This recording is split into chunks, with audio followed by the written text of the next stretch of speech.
ये फोर्ट है और इसी फोर्ट में अंदर एक कैसल भी है। ये देखिए, यही है फोर्ट्रेस जो लोग दूर दूर से देखने आते हैं, आकर्षा फोर्ट्रेस। एंड मुझे आज ठंड लग रही थी तो मैंने प्रीति को भेज दिया है पेट्रोल डालने।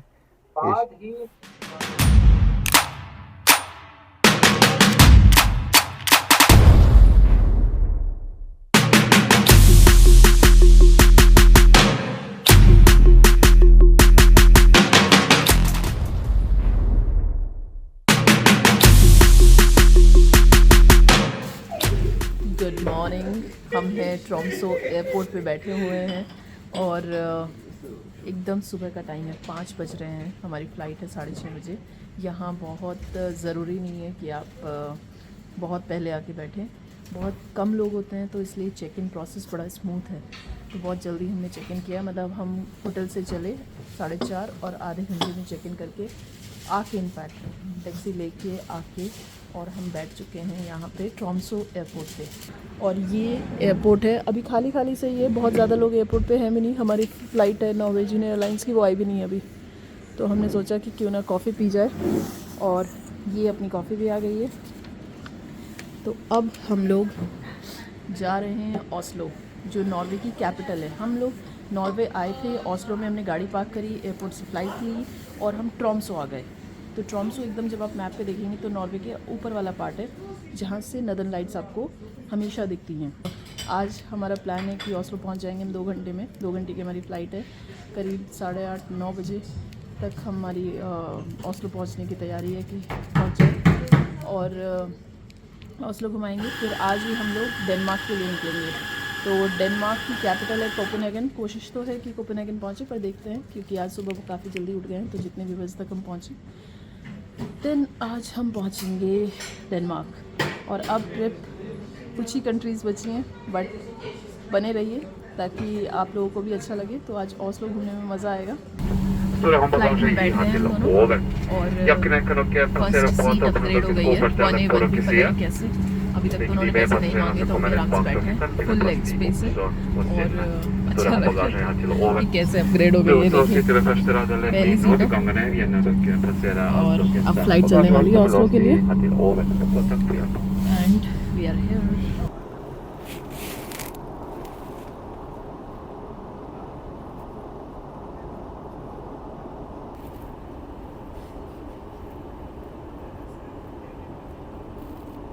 वीडियो आगे देखने से पहले एक क्विक अपडेट।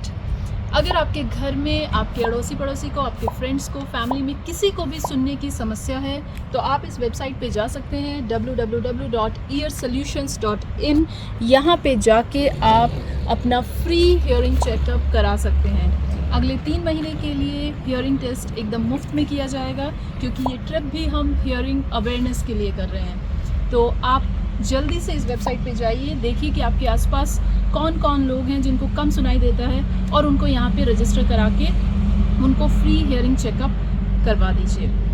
अगर आपकी उम्र 60 साल से ज़्यादा है तो यहाँ पे फ्री होम विज़िट भी अवेलेबल है। आपका टेस्ट घर बैठे बैठे हो जाएगा और सिर्फ आपके शहर में ही नहीं, इनफैक्ट इंडिया के बहुत सारे शहरों में इनका क्लिनिक है। इसलिए आप यहाँ पे जाइए और अपना मुफ्त में चेकअप कराइए। तो पहुंच गए हैं हम लोग ओस्लो और करीब 1 घंटा 50 मिनट की फ़्लाइट थी टू बी प्रिसाइज। और अब हम अपनी गाड़ी लेने जा रहे हैं। हम 2 दिन से मिस कर रहे थे अपनी गाड़ी को, तो चलिए गाड़ी लेने चलते हैं और एग्ज़िट करते हैं। ट्रोम्सो बाय बाय हो गई ट्रोम्सो से और अब ओस्लो में हो गई अपनी एंट्री। एयरपोर्ट पे लोग बड़े कम दिखाई देते हैं, लोग कम इन द सेंस की जनता है, बट जो मैनेजिंग स्टाफ है सब कुछ ऑटोमेटिकली है ऑपरेटेड, सब कुछ मशीन्स के थ्रू है। कोई आपको लिफ्ट पे गार्ड और चेक इन काउंटर पे लोग कोई नहीं दिखता है, सब कुछ आप ऑटोमेटिकली कर लीजिए। और ये यहाँ पे मैप भी लगा हुआ है कि किस प्लेटफॉर्म पे कौन सी बस आएगी। आ गए हम बस स्टॉप पे। बस स्टॉप नहीं कहूँगी, शटल स्टॉप कहूँगी। यहाँ पे सब होटल वालों ने अपनी शटल रख रखी है। तो बेस्ट वेस्टर्न प्लस की 39 से मिलेगी। ये यहाँ पे डिजिटल डिस्प्ले लगा हुआ है।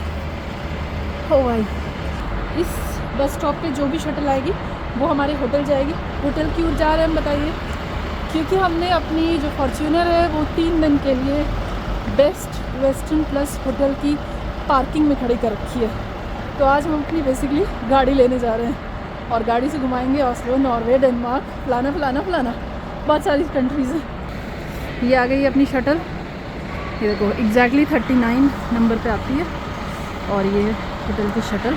पे करो, बैठो, 5 मिनट पहुँचो। तो हम लोग आ चुके हैं ऑस्लो के सिटी सेंटर में। ये वैसी ही पुरानी बिल्डिंग्स हैं जैसी हमने स्टॉकहोम में भी देखी थी, वैसी ही ऑस्लो में भी हैं। और इस टाइम हम लोग ऑस्लो के एकदम मिड में खड़े हैं, बीच में। और बड़ी अच्छी वैसी यूरोप में जैसे बिल्डिंग्स दिखती हैं वैसी बिल्डिंग दिखाई दे रही हैं, ऑरेंज, येलो, ग्रीन कलरफुल सी बिल्डिंग ऑस्लो की। ठंडा अगर बात करूँ तो भाई 1 डिग्री टेम्परेचर था जब लैंड किया हम यहाँ। अब अगर धूप निकलेगी तो टेम्परेचर बढ़ेगा, वरना इसी टेम्परेचर को ये दिन रात सब मान लेते हैं और इसी टेम्परेचर में काम करने लगता है। इनको अब घड़ी देखने से ही मतलब मुझे लगता है टाइम पता लगता होगा, सूरज से कोई मतलब नहीं है इन्हें। तो ये देख लो ऑस्लो के पुराने घर। तो ये हमारी गुफा वाली पार्किंग है, एकदम ऊपर एक फोर्ट है और नीचे ये पार्किंग है। बट दिक्कत ये है कि ये पार्किंग सिर्फ इलेक्ट्रिक व्हीकल्स के लिए, नॉर्मल व्हीकल यहाँ पे एक भी पार्क नहीं है। Guys welcome to Oslo. हम हैं ऑस्लो में और एकदम सिटी सेंटर में पहुँच चुके हैं। गाड़ी पार्किंग करने में लगा पूरे 25 मिनट क्योंकि मिल नहीं रही थी एक भी पार्किंग। एक बंदे से पूछा भाई पार्किंग कहाँ है, तो कहता है I don't know, this city is ruined by the politicians, so I really don't know where is the parking. बेचारा लग रहा था कि बहुत दुखी है पॉलिटिशियंस से यहाँ। और आपको बता दूँ आपकी जानकारी के लिए कि शायद नॉर्वे ही पहली कंट्री है जिसमें इलेक्ट्रिक व्हीकल्स की एक्सेप्टेंस हाईएस्ट रेट पे है। मतलब सबसे ज़्यादा इलेक्ट्रिक व्हीकल्स यहीं पे हैं। हम जिस पार्किंग में पहले घुसे थे वो भी सिर्फ इलेक्ट्रिक व्हीकल्स के लिए थी। तो मुझे ऐसा लगता है कि शायद ये लोग ज़्यादा प्रमोट कर रहे हैं इसलिए। और हम अब आपको घुमाने ले चल रहे हैं फोर्ट। सो इस फोर्ट का नाम क्या है? यानी गेसेस? ऑस्लो में एक बड़ा अच्छा फोर्ट है और उस फोर्ट का नाम है एकेर्शियस फोर्ट। ये जो सामने आपको ग्रे कलर की बिल्डिंग दिख रही है, चलते हैं वहीं। ये देखिए एकेर्शियस फोर्ट है ये। और हम लोग फोर्ट के अंदर आ चुके हैं। यहाँ पे मिलिट्री कमांडर का बेस हुआ करता था कभी। और अगर मैं आपको जूम करके दिखाऊं तो देखिए घोड़े से 2 लोग जा रहे हैं पूरे फोर्ट को कि राउंड लगाने। मतलब इट इज़ नॉट लाइक कि वो लोग जीप वीप यूज़ नहीं कर रहे हैं, अभी भी ये लोग घोड़ा यूज़ कर रहे हैं फोर्ट के अंदर, ये देखने कि सब ठीक ठाक है या नहीं। ओ भाई साहब, ये जो अमेजिंग सा व्यू आप लोग देख रहे हैं ये फोर्ट के अंदर का है। तो फोर्ट के अंदर इस तरीके से पूरा पत्ते झड़ रहे हैं, बड़ा अच्छा सा व्यू आ रहा है। वाह। तो वो जो 2 घोड़े पे लोग दिखाई दे रहे हैं वो मिलिट्री वाले हैं, वो देख रहे हैं पूरे फोर्ट को। अब आपको मैं इस फोर्ट के बारे में थोड़ी जानकारी दे दूं ताकि आप लोगों को ये ना लगे कि क्या फोर्ट में मिलिट्री वाले कैसे। ये एकेर्शियस फोर्ट नाम का जो ये फोर्ट है ये बहुत पहले बनाया गया था और ये ऑस्लो में जो रॉयल लोग थे ये रॉयल रेजिडेंस की तरह बनाया गया था। मतलब एक तरीके से कि अगर हमला हो जाए सिटी पे तो वही जो रॉयल लोग हैं वो इसमें आके रहें। लेकिन बाद में ये एज अ मिलिट्री बेस भी बनाया गया क्योंकि ये एक तरफ नदी से पूरा ढका हुआ है और दूसरी तरफ पहले आप ये सुन लो क्योंकि ना मज़ा नहीं आएगा, इसकी आवाज़ इतनी है। पत्ता उठाने वाली मशीन है ये। उफ, ये आ गए हम एकेर्शियस फोर्ट। आहा, हवा इतनी ठंडी है कि लग रहा है हाथ नाक सब जम जाएगा। चलो हम लोग एकेर्शियस फोर्ट ऑस्लो पहुंच चुके हैं और हम लोग आपको अब इस फोर्ट के बारे में कुछ हिस्ट्री ज्योग्राफी बताएंगे, कब बना था, क्यों बना था, क्या करते हैं, अब क्या हो रहा है टाइप्स। चलो विजिटर सेंटर इंफॉर्मेशन। ओके देखिए फोर्ट आ गए।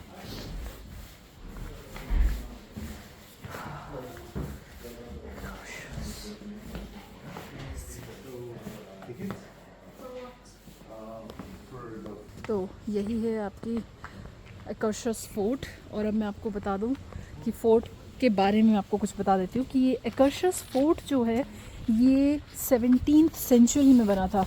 यहाँ पे लिखी हुई है डेट भी 1774। और इसका मेन पर्पस था बनाने का ताकि जो रॉयल फैमिली है उसको प्रोटेक्ट किया जाए, तो वो आके यहाँ रह सकें।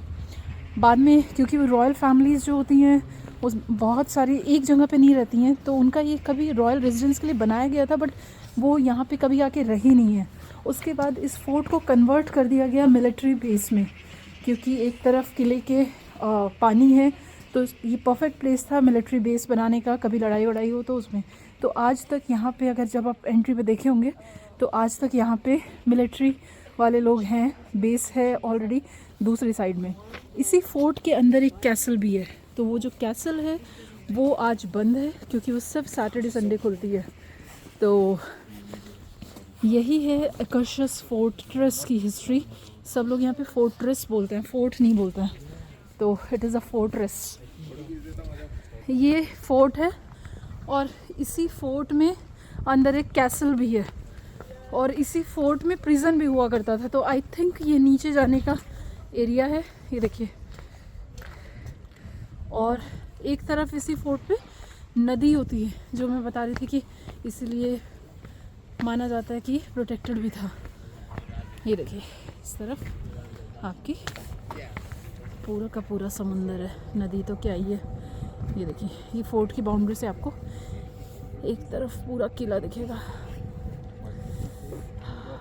लाइट हाउस टाइप का, वो बीच में बना हुआ है।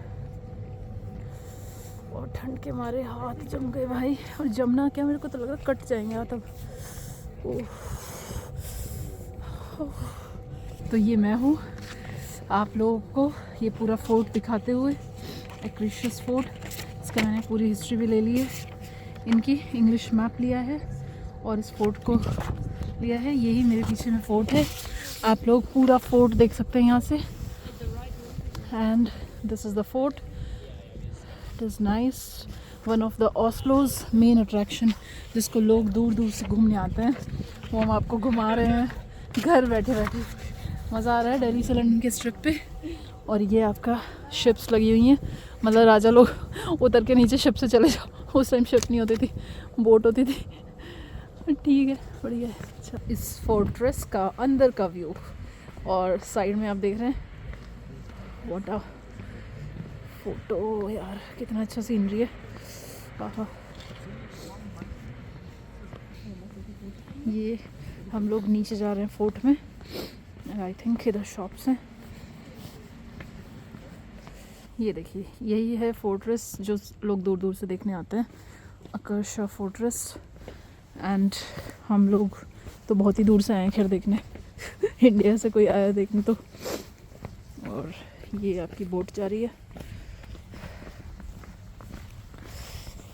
अब मैं आपको थोड़ी हिस्ट्री भी बता देती हूँ। ये तो फोर्ट की बात हो गई जो मैंने अभी बताई। अब मैं आपको स्कैंडिनेवियन पीपल के बारे में बताती हूँ। हु आर स्कैंडिनेवियन पीपल, और वाइकिंग्स कौन थे। स्कैंडिनेवियन पीपल होते हैं जो नॉर्वे, स्वीडन, डेनमार्क, इन सब लोगों को एक ही कैटेगरी में रखा जाता है, स्कैंडिनेवियन बोला जाता है। अब जो वाइकिंग्स थे वो कौन थे, आपने सुना होगा कि वाइकिंग्स जब भी बोला जाता है तो वो शिप से रिलेट कर दिया जाता है कि शिप से रिलेटेड होंगे। एक्चुअली वो पहले लोग थे जिन्होंने शिप बनाई थी।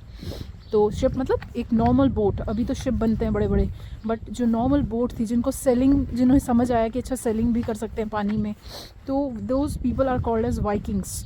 तो वाइकिंग्स पहले थे जिन्होंने शिप बनाई थी, नॉर्वेजियंस थे मेनली।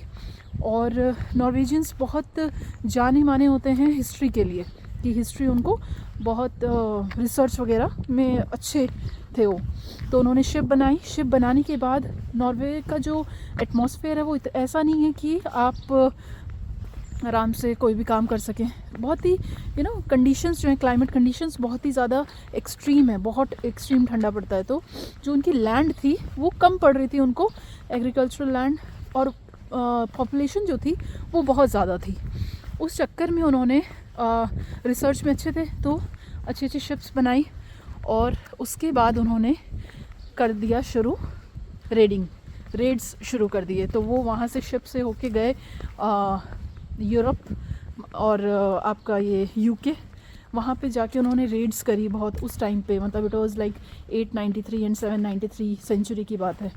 सो 11th सेंचुरी से पहले वाइकिंग्स ने बहुत सारी जगह पे रेड लूट पाट मचाई और खूब सारा सामान अपना वो लूटते थे। तो वो लोग एक्सपर्ट थे सी से जाते थे, रेड करते थे, और जब तक दूसरी कंट्री वाले संभलते थे या दूसरा सोचते थे कि हमला करें, तब तक वो वापस वहाँ से चल देते थे, क्योंकि वो लाइन से आते थे, सी से आते थे और लाइन से आते थे।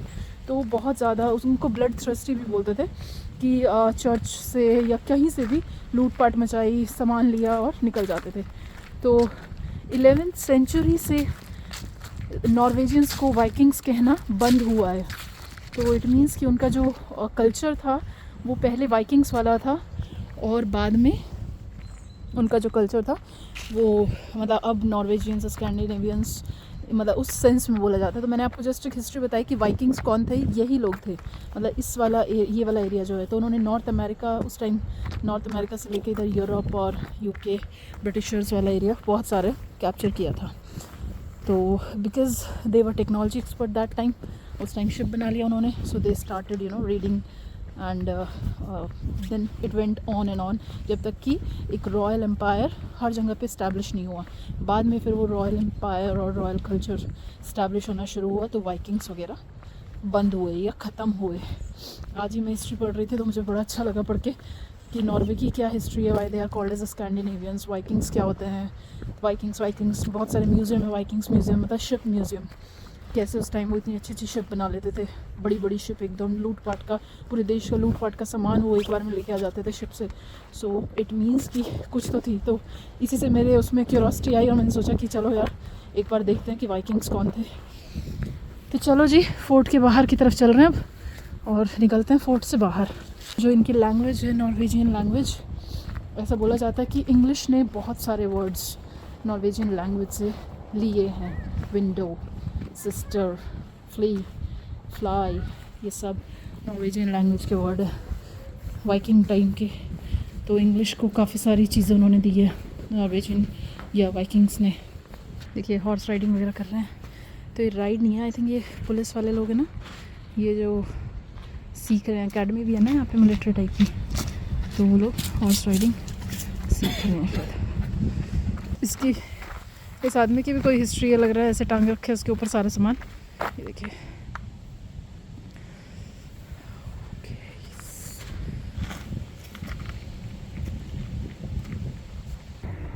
तो ये है ऑस्लो में ओपेरा हाउस। ये दूर से लग रहा है जैसे स्नो पड़ी हुई है, बट ये वाइट मार्बल का हाउस है और बड़ा सुंदर, बहुत सुंदर जगह है वैसे ये, क्योंकि आपको यहाँ पे जो लोग दिख रहे होंगे ना वो बिल्कुल चिड़िया की तरह दिख रहे होंगे, एकदम छोटे छोटे से, और वाइट कलर का पूरी बिल्डिंग बनी हुई है। बड़ा अच्छा सा फ़ोटो आता है जब यहाँ पे ले। और ये पूरा आपका जो सी है उसमें बना हुआ है, ये देखिए, ये पूरा शीशे का बना हुआ है बीच में एक, और इधर आपका ये ऑस्लो का ओपेरा हाउस है। बड़ा सुंदर लोकेशन है, बहुत सुंदर, एकदम सिटी सेंटर के बीच में।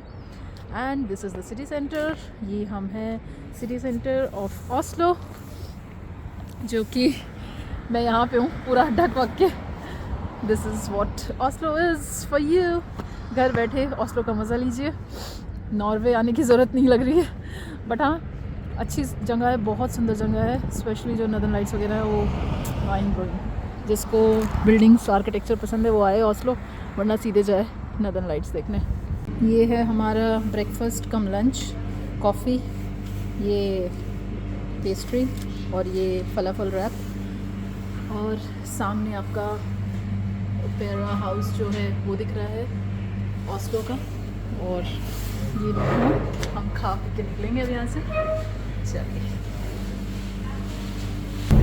तो हम लोग ऑस्लो से अब निकल आए हैं स्वीडन की तरफ, क्योंकि जब आप मैप देखेंगे तो नॉर्वे के एकदम बराबर में है स्वीडन। और स्वीडन से जब हम चल रहे हैं डेनमार्क की तरफ, तो स्वीडन काफ़ी लंबा सा एरिया हमें क्रॉस करना है और अच्छी खासी ड्राइव होने वाली है। अभी करीब 500 किलोमीटर बचे हुए हैं हमारे डेनमार्क पहुंचने में। और डेनमार्क नीचे है, नॉर्वे इधर है और स्वीडन इधर है। तो हम नॉर्वे से स्वीडन एंटर करके डेनमार्क एंटर करेंगे। तो आज एक दिन में 3 नॉर्वे जो हम कर चुके हैं, स्वीडन में हम हैं, और डेनमार्क हम जाने वाले हैं। और ये हैं आपकी स्वीडन की सड़कें। तो ये देख लीजिए कि किस तरीके से सड़क है यहाँ पे। वाओ। तो हम आ गए हैं गॉटेनबर्ग में, स्वीडन का ही एक दूसरा बड़ा शहर है गॉटेनबर्ग। और ये हमें मिडवे पे पड़ रहा है क्योंकि हम लोग जा रहे हैं डेनमार्क, कोपेनहेगन। तो ये मिडवे में एक बड़ी सिटी है स्वीडन की, गॉटेनबर्ग। तो ये सिटी भी पूरी अंदर से क्रॉस हो रही है, ऐसा नहीं हम बार बार हाईवे से निकल रहे हैं, क्योंकि आसपास बहुत सारा ये पार्क्स, मॉल्स, चर्च सब देखने को मिल रहा है। तो लग रहा है कि हम लोग सिटी के अंदर से क्रॉस कर रहे हैं। तो ये अमेजिंग व्यू है स्वीडन में। और अभी हम लोग स्वीडन में एक रिवर तो नहीं, सी का पैच है जो क्रॉस कर रहे हैं। और ये बहुत ही ब्यूटीफुल ब्रिज बना हुआ है इसके बीच में। उधर भी दिखाओ थोड़ा सा। हाँ, ये देखिए, ये पूरा सी है जो हम क्रॉस कर रहे हैं।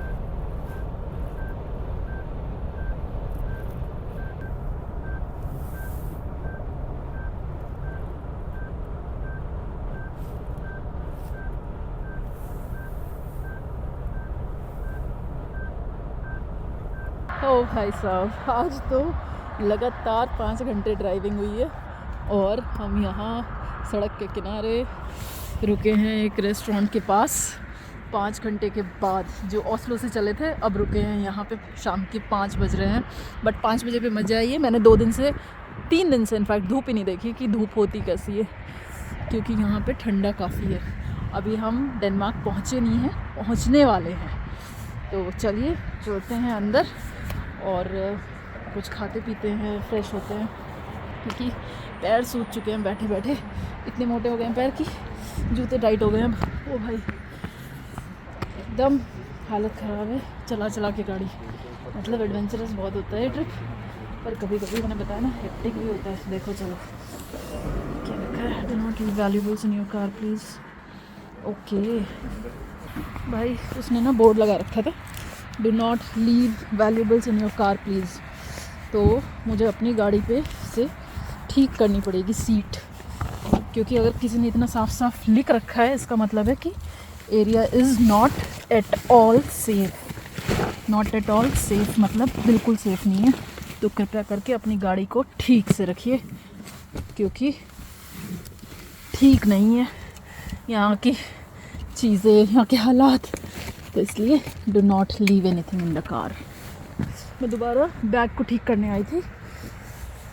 और अब चलते हैं लेक्स ब्यूटिकन, पता नहीं क्या नाम है, ऐसे ही रखते हैं लोग। ओह, इनका फेमस नाम हुआ करता हो भाई। रेस्टोरेंट बड़ा अच्छा सा लग रहा है, ह्यूज सा एकदम। और देखो ये डॉगी ने क्या लगा के बैठे हैं, do not leave valuables in your car please. तो इसलिए हम लोग नहीं छोड़ेंगे। चलो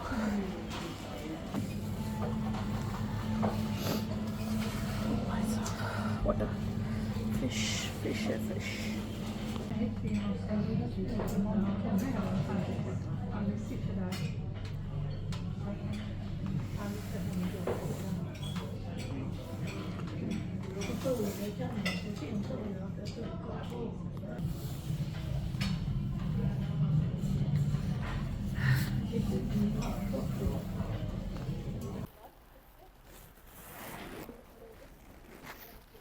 मुझे आज ठंड लग रही थी, तो मैंने प्रीति को भेज दिया है पेट्रोल डालने।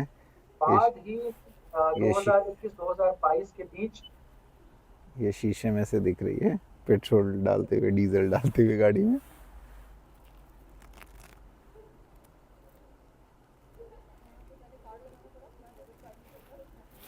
यहाँ पहले कार्ड वार्ड लगा के और फिर वो वहाँ से ये डीजल डाल रही है।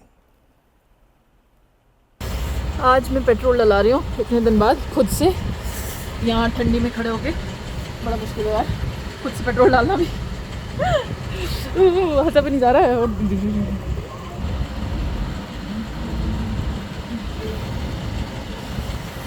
यहाँ पे पहले कार्ड लगाना पड़ा, यहाँ डेबिट कार्ड नहीं चलता, यहाँ क्रेडिट कार्ड चला है, क्योंकि जितना आएगा उतना बाद में क्रेडिट कार्ड से चार्ज हो जाएगा। तो हम लोग एंटर कर गए हैं डेनमार्क में, और डेनमार्क में आते ही हमें लगा है टोल। तो अभी तक टोल फ्री चल रहे थे, अब हमें लगेगा टोल। तो देखते हैं यहाँ पे क्या सिस्टम है। कार्ड है, फिर कुछ ग्रीन है, फिर कुछ नहीं जाने वाला है। चलिए देखते हैं। तो टोल तो क्रॉस कर लिया, लेकिन टोल था 61 यूरोस का। काफ़ी शॉकिंग और सरप्राइजिंग था हमारे लिए, क्योंकि अभी तक इतना 61 यूरोस का टोल कहीं पे नहीं आया। फ्रांस में बहुत महंगे टोल थे, बट इतना नहीं। आई थिंक 33 और 35 मैक्सिमम हमने दिया था। तो बताया गया कि जब आप कोपेनहेगन एंटर करते हैं तो ये ब्रिज का टोल है एक्चुअली 61 यूरोस। तो अभी हम सी के ऊपर से इस ब्रिज से पार कर रहे हैं और टोल दे चुके हैं, और अब 25 मिनट में हम पहुंचने वाले हैं कोपेनहेगन। होटल बुक हो गया है, रात हो रखी है। तो अभी फ़िलहाल हम कुछ करेंगे। आज तो घूमने लायक नहीं बचा है टाइम, क्योंकि ऑलरेडी रात हो गई है। बट हम लोग इसको कोपेनहेगन को कल घूमेंगे और आप लोगों को दिखाएंगे। फ़िलहाल तो हम सिर्फ और सिर्फ ये ब्रिज क्रॉस कर रहे हैं कोपेनहेगन का। चलिए भाई, दिन में आते तो शायद थोड़ा और बेटर व्यू आता है इसका ना, ब्रिज का। ये ब्रिज है।